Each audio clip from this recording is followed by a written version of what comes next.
Hello everyone, you are welcome with Dr. Veerpal Singh in today class, and today class topic is numerical solutions of atomic structure। जी हाँ, हमने atomic structure के बारे में detail discussion हमारी previous lectures के अंदर किया है और अब हम न्यूमेरिकल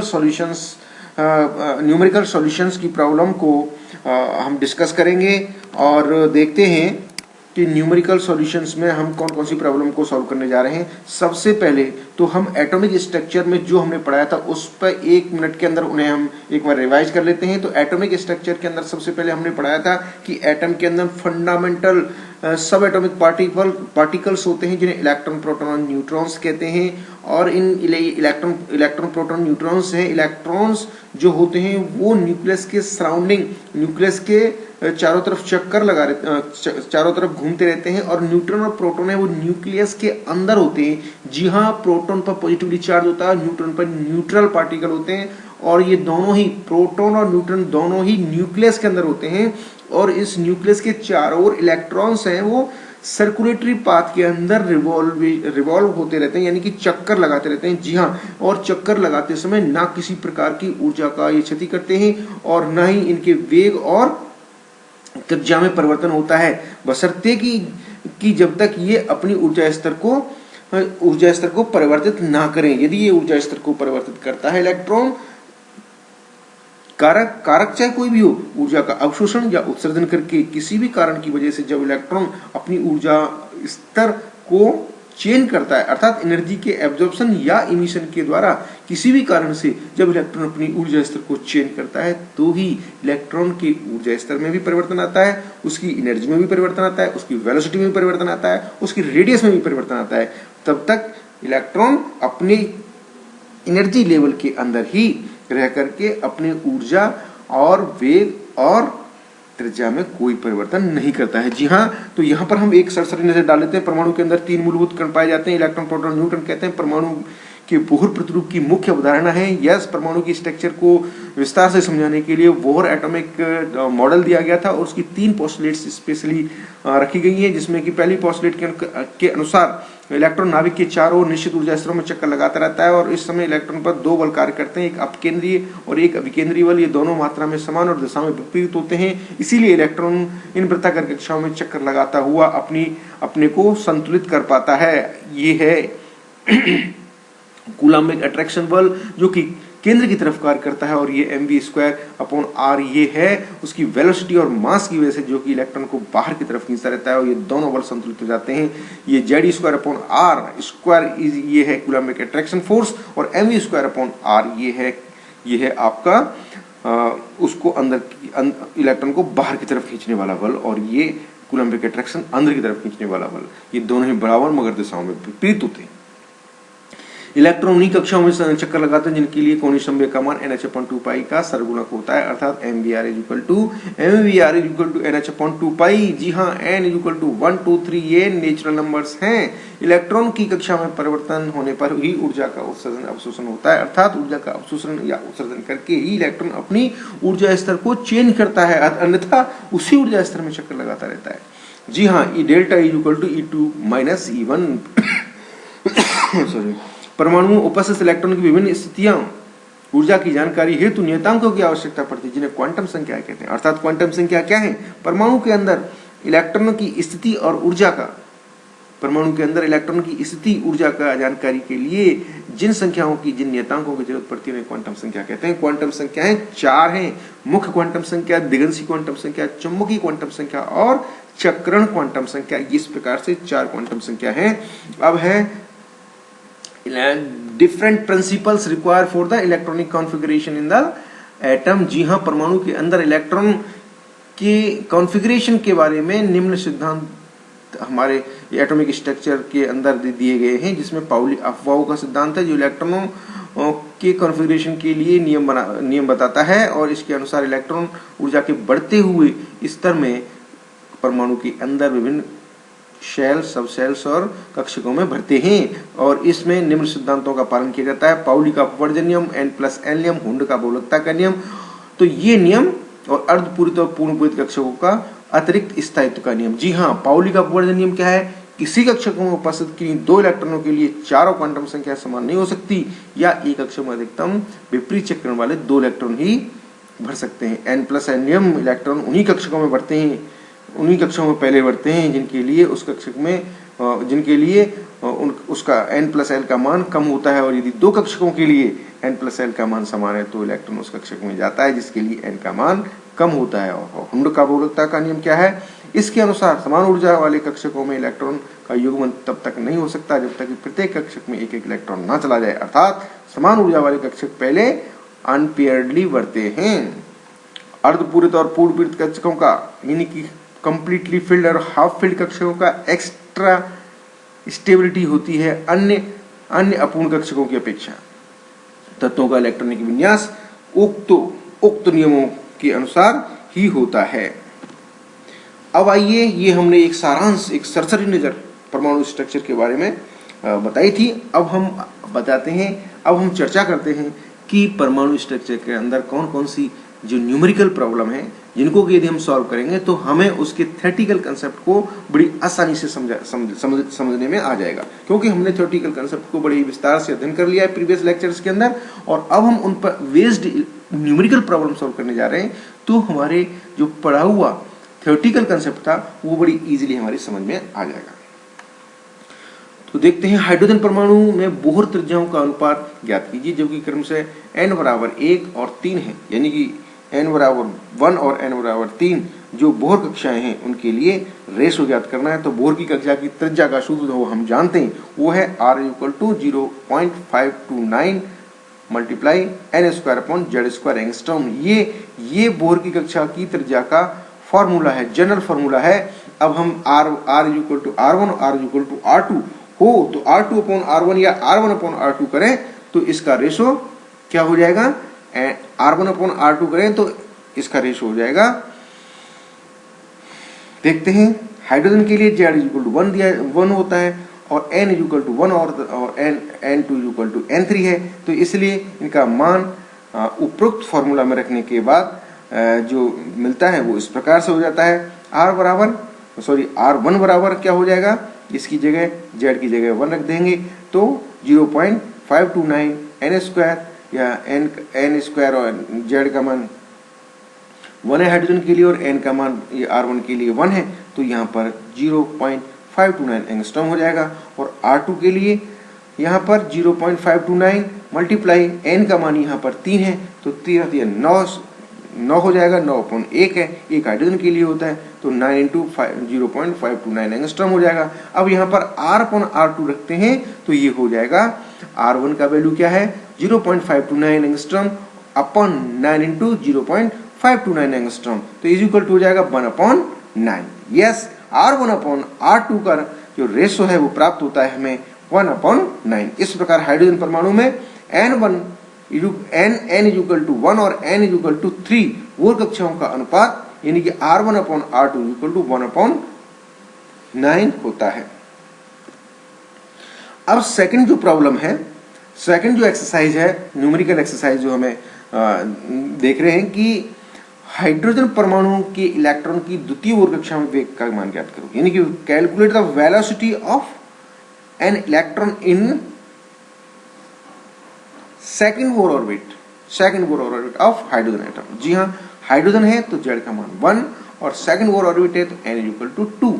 अब हमें वेलोसिटी को फॉर्मूला को हमें पता होना चाहिए, तो यहाँ वेलोसिटी का फॉर्मूला है v = 2.188 multiply 8⁸ multiply n/z/n centimetre पर सेकेंड। जी हाँ, यहाँ Z = 1 है फॉर हाइड्रोजन एटम और n = सेकंड है। जी हाँ, तो v क्या होगा? इनकी वैल्यू पुटअप करेंगे तो v = 2.188 मल्टीप्लाई 10⁸ मल्टीप्लाई 1 Z की जगह पे 1 और n की जगह पे 2। यस, 1/2 का मल्टीप्लाई हो रहा है, तो यहाँ पर 1/2 का मल्टीप्लाई होने के बाद हमें प्राप्त होता है 2.188/2 multiply 10⁸ is equal to 1.094 multiply 10⁸ centimetre पर सेकेंड। जी हाँ, इसको सॉल्व करने के बाद जो वैल्यू आती है that is called velocity of an electron in second Bohr orbit. तो इस प्रकार से इसको हम सॉल्व कर सकते हैं। एक्सरसाइज थर्ड, एक्सरसाइज थर्ड के अंदर हम देख रहे हैं कि यहाँ पर हाइड्रोजन परमाणु में N2 में स्थित इलेक्ट्रॉन के लिए एनर्जी टोटल एनर्जी की कैलकुलेट करना है। जी हाँ, टोटल एनर्जी का जो फॉर्मूला है वो है E -13.6 into Z² electron volt. ये जो फॉर्मूला है वो टोटल एनर्जी का है, total energy for electron in an of an electron revolving in orbit. So यहाँ पर हाइड्रोजन परमाणु है तो Z का मान 1 होगा और N का मान 2 दिया हुआ है, because we are calculating the energy of an electron for second orbit, second energy level. जी हाँ, तो यहाँ वैल्यू पुटअप करते हैं तो हमें मिलती है E -13.6 मल्टीप्लाई 1² इलेक्ट्रॉन वोल्ट।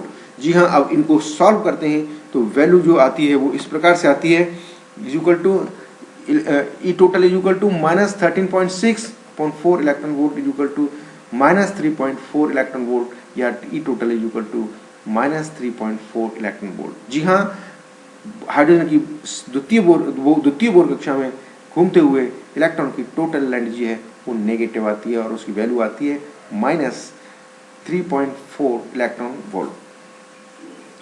अब हम नेक्स्ट एक्सरसाइज पे जाते हैं और वहां देखते हैं इसकी प्रवृत्ति है, जो नेचर ऑफ जो एक्सरसाइज है, नेचर ऑफ प्रॉब्लम है वो थोड़ा सा उनसे हटके है। अब यहाँ पर हम देखते हैं इलेक्ट्रॉन के कॉन्फ़िगरेशन पे बेस्ड ये क्वेश्चन है। 2p और 3d कक्षक में उपस्थित इलेक्ट्रॉन हेतु NLMS के मान क्या होंगे। जी हाँ, ये अभी तक हमने जो वेलोसिटी, रेडियस रेशो और टोटल एनर्जी पर बेस्ड हमने इलेक्ट्रॉन्स पर बेस्ड न्यूमेरिकल प्रॉब्लम को सॉल्व किया था। और इस एटॉमिक स्ट्रक्चर में जो हमने स्टडी किया था उसमें calculation of energy, calculation of radius, calculation of E total को हमने इस विस्तार से थ्योरेटिकल कंसेप्ट में पढ़ा था और यह हमने उन्हीं कंसेप्ट पर बेस ये न्यूमेरिकल प्रॉब्लम सॉल्व की हैं। तो आई होप कि we make a very clear concept about the E total, electron की टोटल एनर्जी, इलेक्ट्रॉन की वेलोसिटी एंड इलेक्ट्रॉन की radius of an electron in orbit. अब आइए जो क्वेश्चन, जो नेक्स्ट एक्सरसाइज है जो कि कॉन्फ़िगरेशन पर बेस्ड है, इसका प्रॉब्लम इस प्रकार है। 2p और 3d कक्षक में उपस्थित इलेक्ट्रॉन हेतु NLMS के मान ज्ञात कीजिए। जी हाँ, 2p हेतु मुख्य क्वांटम संख्या क्या होगी? n, because 2 is the principal quantum number. दिगंती क्वांटम संख्या L = p के लिए 1 होता है और चुंबकीय क्वांटम संख्या m का वैल्यू होती है -1, 0 और +1।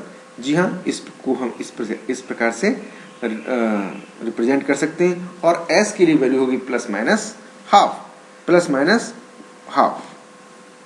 ये चक्र क्वांटम संख्या की वैल्यू ±½ अब 3d के लिए क्या होगा? n = 3, L = 2 और m = -2, -1, +1, +2 एंड 0। जी हाँ, यहाँ हम इसको देख रहे हैं क्लियरली, -2, -1, 0, +1, +2 और ये है s = ±1/2। यहाँ पर ये -1 और 0 आएगा बीच में। तो इस प्रकार से ये ध्यान रखना है आपको। तो इस प्रकार से हमने ये कॉन्फ़िगरेशन बेस्ड एक क्वेश्चन किया। अब नेक्स्ट एक्सरसाइज भी हमारी इलेक्ट्रॉन कॉन्फ़िगरेशन बेस्ड ही है। तो यहाँ पर 4px और 3pz ऑर्बिटल्स में कक्षक में उपस्थित इलेक्ट्रॉन हेतु NLMS के मान ज्ञात करने हैं। तो यहाँ पर 4px के लिए हम जो वैल्यू NLMS की वैल्यू बतानी है, n यहाँ 4 होगा, L = p है तो 1 होगा और p की जो वैल्यूज हैं, m की जो वैल्यूज हैं वो होंगी -1 for px, py and 0 for pz and +1 for px। तो ये वैल्यूज हैं px, y एंड z की। अब px के लिए m की वैल्यू +1 और s की वैल्यू ±½ जी हाँ, और 3pz के लिए n वैल्यू 3, l वैल्यू 1 और pz के लिए m वैल्यू 0 और py के लिए -1 और px के लिए +1 और यहाँ s की वैल्यू है ±½ तो इस प्रकार से हमने ये क्वेश्चन को सॉल्व कर दिया। नेक्स्ट एक्सरसाइज जो है वो भी कॉन्फ़िगरेशन बेस्ड ही है और वो उसकी नेचर थोड़ा डिफरेंट है। देखते हैं 2p 3s 4d 5s 4f 5d कक्षकों में इलेक्ट्रॉन के भरने का क्रम लिखिए। जी हाँ, इसमें इलेक्ट्रॉन कैसे भरते हैं, इलेक्ट्रॉन का कॉन्फ़िगरेशन कैसे भरा जाएगा, इलेक्ट्रॉनिक कॉन्फ़िगरेशन क्या होगा वो देखते हैं। अब इसका n l और n+l, तो किस में कक्षक में इलेक्ट्रॉन पहले जाएगा, ये n+l के नियम से ही निर्धारित होगा। तो n की वैल्यू 2 है, 2p 3s 4d और 5s 4f एंड 5d 2 3 4 5 4 5 और 3 3 6 5 7 7। तो यहाँ पर आप देख रहे हैं L की वैल्यू है 1 0 2 0 3 2।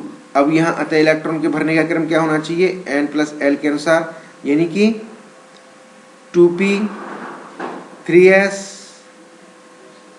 और फिर 5s फिर 4d फिर 4f और फिर 5d। जी हाँ, 2p 3s 5s 4d 4f and 5d। जी हाँ, ये इसका सीक्वेंस है इलेक्ट्रॉन के भरने का। इलेक्ट्रॉन के भरने का क्रम ऊर्जा के बढ़ते हुए क्रम में होता है, जो कि ऊर्जा के बढ़ता हुआ क्रम इस प्रकार से है। जी हाँ, ये प्रॉब्लम को हमने यहाँ पर सॉल्व किया है। नेक्स्ट प्रॉब्लम है नाइट्रोजन N7 का इलेक्ट्रॉनिक कॉन्फ़िगरेशन। जी हाँ, N7 इसका इलेक्ट्रॉनिक कॉन्फ़िगरेशन क्या होना चाहिए। N7 है तो 1s2 2s2 2p3, ये 7 हो गया। अब इसको हम किस तरह से कर सकते हैं, 1s के अंदर 2, 2s के अंदर 2 और 2p के अंदर, इसको हम इस प्रकार से लिख सकते हैं, जो कि गलत है। और सही इसका है 2s के अंदर 2, 1s के अंदर 2, 2s के अंदर 2, 2px के अंदर 1, 2py के अंदर 1, 2pz के अंदर 1। ये this is the best and more stable electronic configuration of nitrogen. Reason ये है, यहाँ p उपकोष में तीनों कक्षक px y या pz में समान चक्रण वाले एक एक इलेक्ट्रॉन आ जाता है और px में आकर युग्मन प्रभाव से बच जाता है। और यहाँ इसी प्रकार से ऑक्सीजन का इलेक्ट्रॉनिक विन्यास 1s2 2s2 2p4। तो यहाँ पर ऑक्सीजन का इलेक्ट्रॉनिक विन्यास इस प्रकार से है, जो कि सही है, अर्थात पहले एक एक भरा जाता है, उसके बाद युग्मन स्टार्ट हो जाता है। इस प्रकार एक इलेक्ट्रॉन पर युग्मन का यह प्रभाव आगे चलता रहता है। तो इस प्रकार से हमने ये दो नाइट्रोजन और ऑक्सीजन के लिए अवयव प्रिंसिपल के आधार पर हमने इनके इलेक्ट्रॉनिक कॉन्फ़िगरेशन को एक्सप्लेन किया है। What is the electronic configuration of chromium 24 and copper 29 and sodium 11। जी हाँ, ये अफवाह के सिद्धांत के आधार पर इनका हमें सॉल्यूशन करना है, इनको सॉल्व करना है। Chromium 24 1s2 2s2 2p6 3s2 3p6 3d4 4s2। जी हाँ, स्थायित्व प्राप्त करने हेतु 4s कक्षक से एक इलेक्ट्रॉन 3d कक्षक में चला जाता है और उससे अधिक स्थायित्व प्राप्त हो जाता है। देखते हैं 3d कक्षक में जाने से क्या होगा। 4s है वो सिंगल भर जाएगा और 3d है वो भी हाफली फिल्ड हो जाएगा। तो देखते हैं क्या होता है इसमें। 2s1 2s2 2p6 3s2 3p6 3d5। जी हाँ, ये 3d5 है, ये हाफ फिल्ड हो गया, मोर स्टेबल हो गया। और 4s2 की जगह 4s1 हो गया, ये भी हाफ फिल्ड हो गया और मोर स्टेबल हो गया। और resultantly the whole system become comparatively more stable than earlier system. This system and this system. This system is more stable than this system. Okay, so this system is more stable.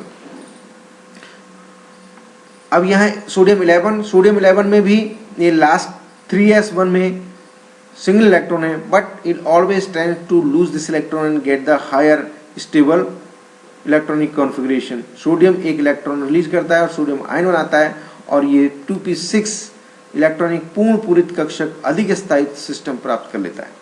इसी प्रकार से copper 29 के अंदर 29 के अंदर 1s2 2s2 2p6 3s2 3p6 3d9 and 4s2। जी हाँ, ये 3d9 है और 3d9 की जगह अगर 4s2 से एक इलेक्ट्रॉन जाता है तो ये फुल्ली फिल्ड हो जाएगा, मोर स्टेबल सिस्टम होगा। और ये हाफली फिल्ड रहेगा, ये भी मोर स्टेबल हो जाएगा। तो इस तरीके से इसका जो करेक्ट कॉन्फ़िगरेशन है वो है 1s2 2s2 2p6 3s2 3p6 3d10 and 4S1. This is the more and comparatively more stable system than earlier this. So this is the solution of this question. Now I again remember you before to say thanks. Please like and subscribe my YouTube channel. That's name is Dr. Veerpal Singh. For to see my all previous lectures. And if you want to get the information of my coming lectures, you please push my bell icon so that you get the all information about the new lectures. Thank you very much.